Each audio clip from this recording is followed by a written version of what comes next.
Hello, welcome to the Self-Learning Podcast by Dr. Sushma Singh. Let us start discussion on Unit 21, Survey Design, and we are discussing survey sampling designs. And our topic is stage sampling. Stage sampling, also known as multi-stage sampling, is an extension of the cluster sampling. It involves a selection of a sample in several stages, that is, taking sample from samples. Suppose we want to survey children's academic performance in schools from a large city. One type of stage sampling might be to select a number of schools at random, and from each of these schools select a number of classes and select children from within these classes.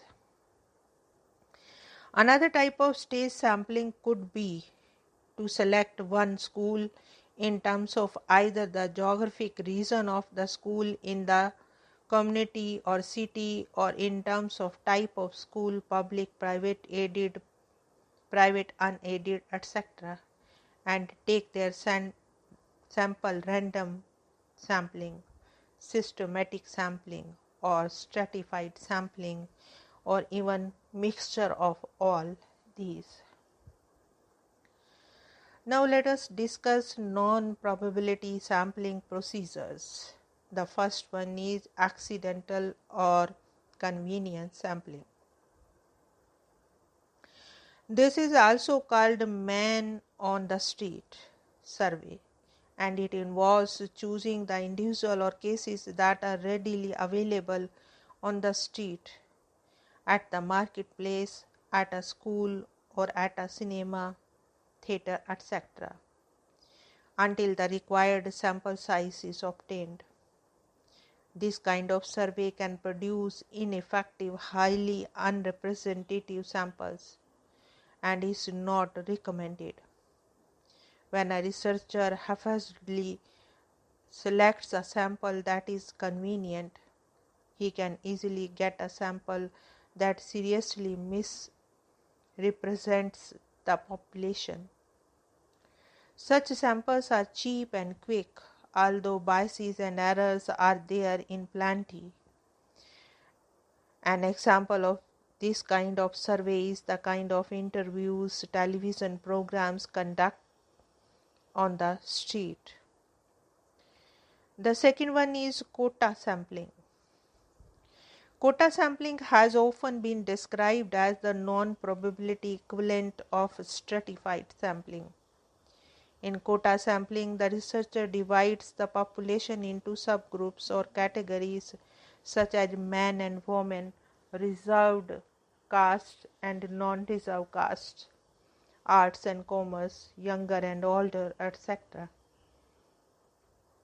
and then decides the proportion of individuals in each category or subgroup. Thus, the number of respondents is fixed in various categories of the sample. Quota sampling is an improvement because the researcher can ensure that some population differences are in the sample. However, it is not to argue that it is fully representative. For instance, once quota categories are selected in quota sampling, the actual number of individuals in each category is selected based on the convenience or accidental sampling. Further, the researcher bias might also creep into the selection of actual cases of individuals who are included in the study. The third one is purposive or judgmental sampling. In purposive sampling, researchers handpick the cases to be included in the sample based on their judgment of their typicality. That means the judgment of the researcher is used in selecting cases with a specific purpose in mind. Purposive sampling is appropriate in the following three situations. First, a researcher uses it to select unique cases that are specially informative. Second, a researcher may use purposive sampling to select members of a difficult to reach specialized population.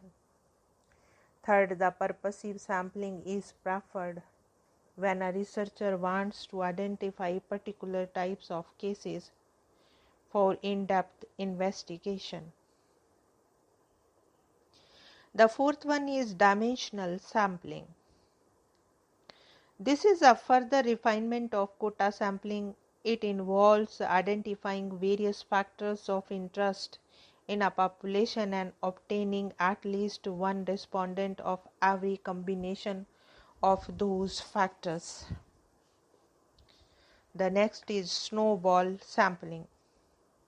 It is also called a network or chain referral or reputational sampling, and it is a method for identifying and sampling or selecting the cases in a network.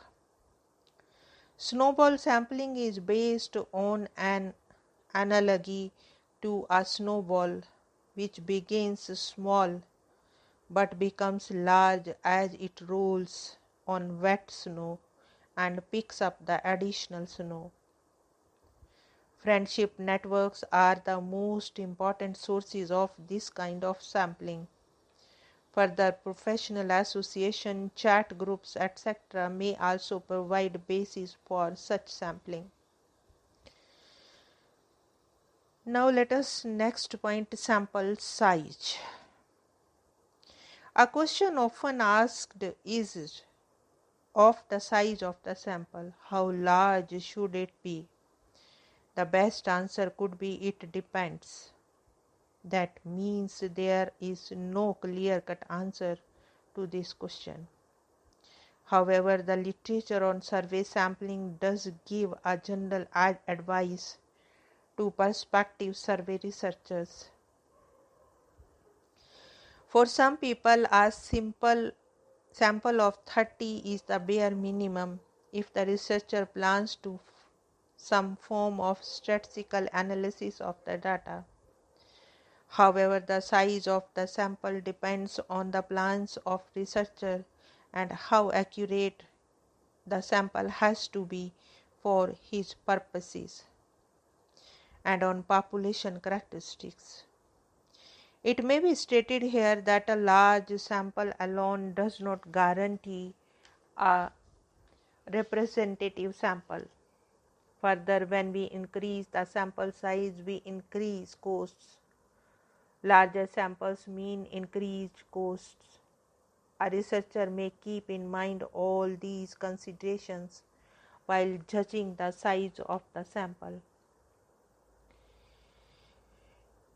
In the section of Unit 15, you have already learnt how to calculate sample size when estimating mean and when sampling for proportion.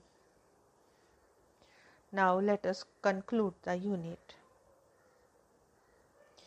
This unit has attempted to discuss the initial concerns of survey researchers. It spelled out the essential prerequisites for undertaking a survey and a step to be followed in survey research in order to make it more systematic. The unit provided a detailed account of research questions, formulation, survey research designs, and the sampling designs.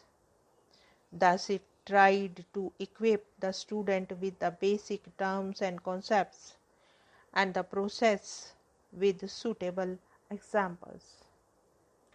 Now let us wind up the session, and we have come to the end of the unit. Thank you very much for engaging yourself with the self-learning podcasts.